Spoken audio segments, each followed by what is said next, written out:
Hello everyone and welcome to Sinful Gaming. I hope you're all doing well, I hope you're all staying safe, and most of all, I hope you're all fighting that war against the Grey.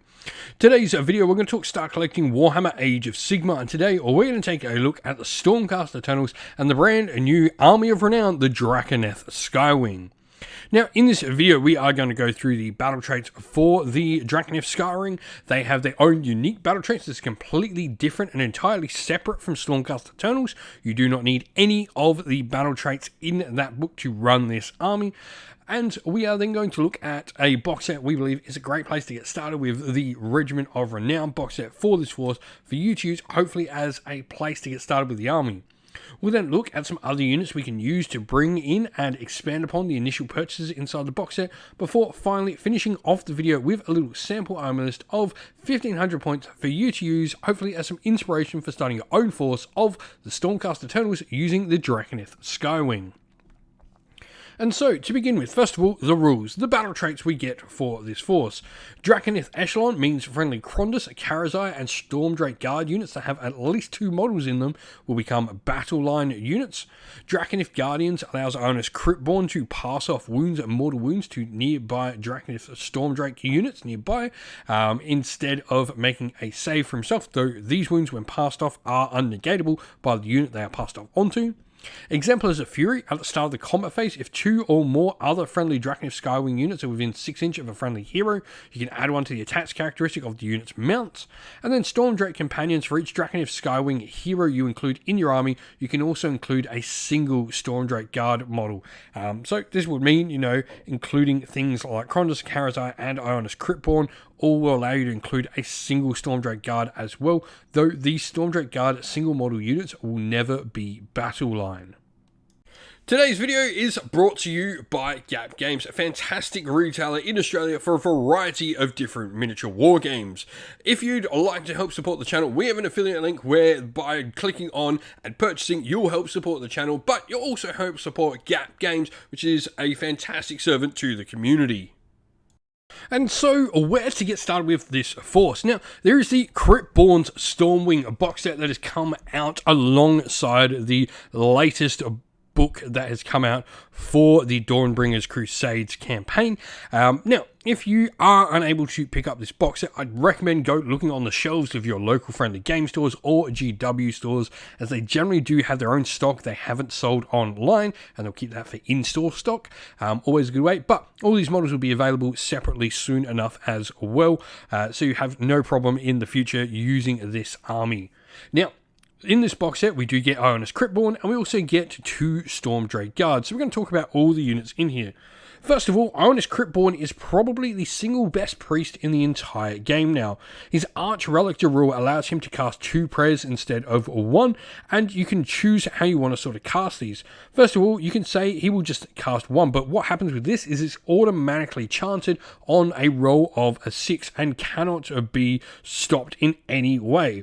On top of that, he could also choose to do 2 prayers, which would just be rolled as per normal. Now, on top of that, at the start of the enemy hero phase, you can pick an endless spell within 12 inch of the model, and on 2+, it's just simply removed off the table. He does have some other cool rules like Spirit Scouring Flames, where each time a wound caused by an attack with Spirit Scouring Flames is allocated to an enemy unit, that unit is soulburned and they'll continue to take some damage throughout the game. This is the ranged attack the model has with 9 attacks, 3s and 3s, Rend 2, damage 1.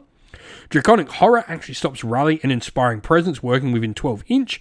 Scry Intent allows you to subtract 1 from the attacks characteristic of melee weapons that target the unit as well, so some really good defense there.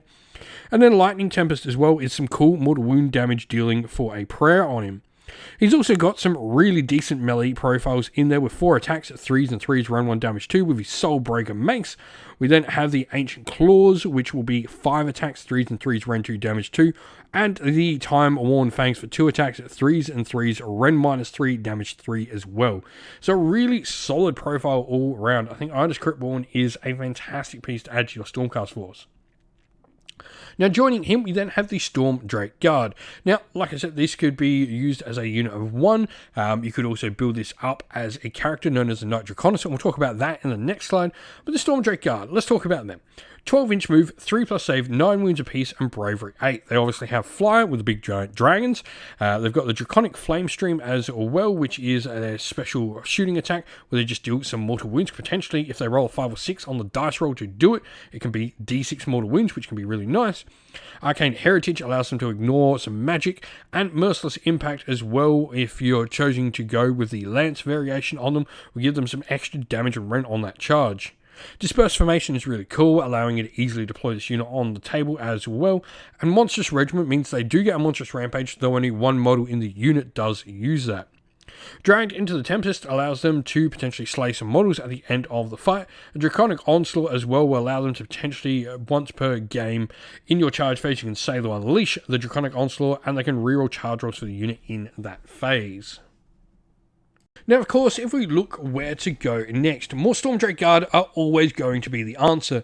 They're your battle line option, and they will be battle line options in other Stormcast forces as well, which is incredibly important. This is going to allow you to build other types of Stormcast forces.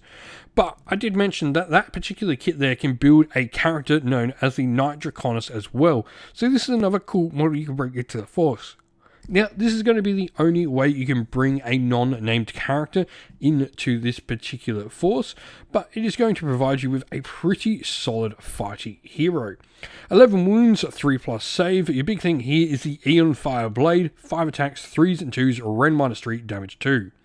Now, on top of that, you've got all the same sort of rules as Stormdrake Guard. You've got Draconic Flame Stream, Arcane Heritage, Dragged into the Tempest, but you've also got Wrath of the Draconith, where once per battle in your hero phase, you pick a friendly Stormdrake Guard unit whole within 12-inch, and that unit has not made any shooting attack in that phase, that unit can shoot. So this is pretty cool. You can get some shooting in your hero phase to potentially help clear, those last couple of models for a unit.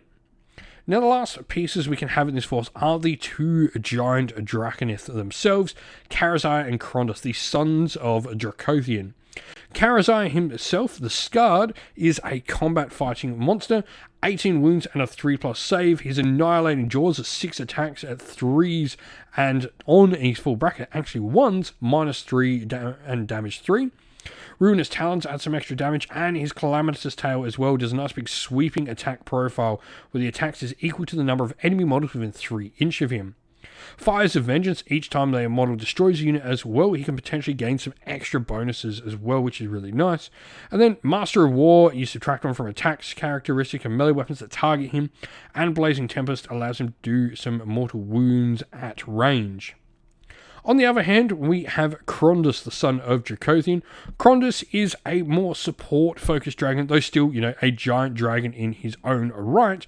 He is going to be pretty solid.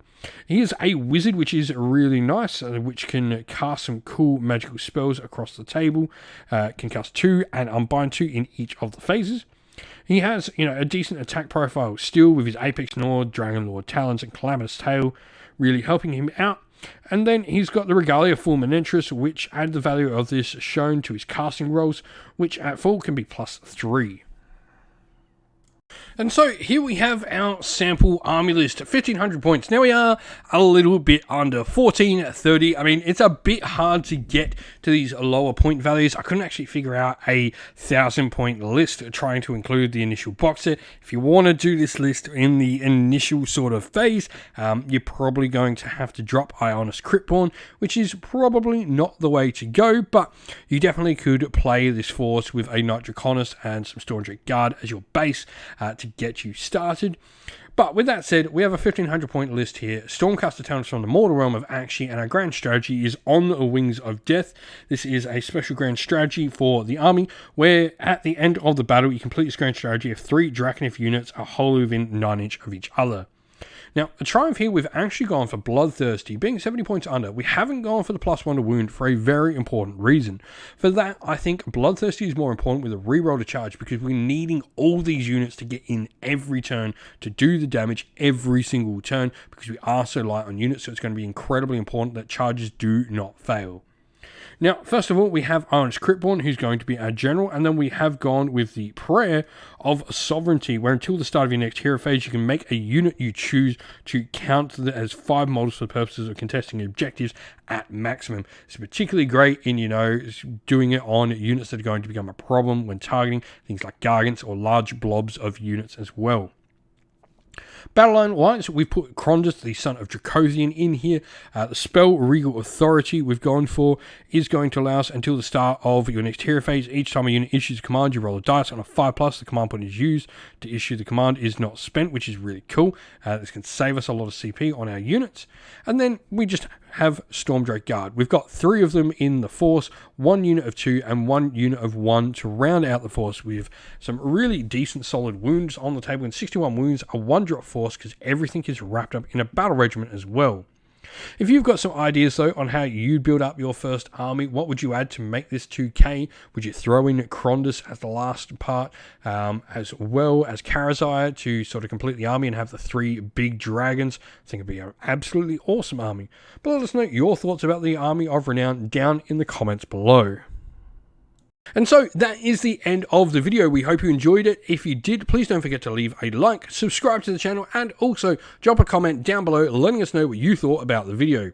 If you'd like to come chat more with me and other members of our little community here at Sinful Gaming, we have a Discord server which is linked down in the video's description, and also linked down in the video's description are the best ways to help support the channel. That can be either by purchasing some merch through our Ko-fi or Teespring stores, or by supporting the channel on Patreon and YouTube members. All of these are linked in the video's description, and as a special thank you to our Patreon and YouTube members who are the lifeblood of our channel, we'd like to give them a special shout out. So thank you to our Patrons: Rob B, Broken Chef, Andy C, Grimms Gold, Colorblind Magic, Benjamin Suarez, James Cater, Mark Harvey, Domir, Average Wargamer, Cure Dynamic, Andrew Bowen, Outer and Shot First, Kenny Lau, and Soren. And to our YouTube members: Green Roots Gaming, Ronya, Lock Lorick, The Johnny84, Broken Chef, Ariana Edwards, James Tillman, Disco, John Castle, and Gargamel196. Thank you all so much for helping support the channel and allowing us to keep doing what we're doing. Thank you so much once again. Stay safe everyone, stay well, and most of all, keep fighting that war against the grey. Ciao for now.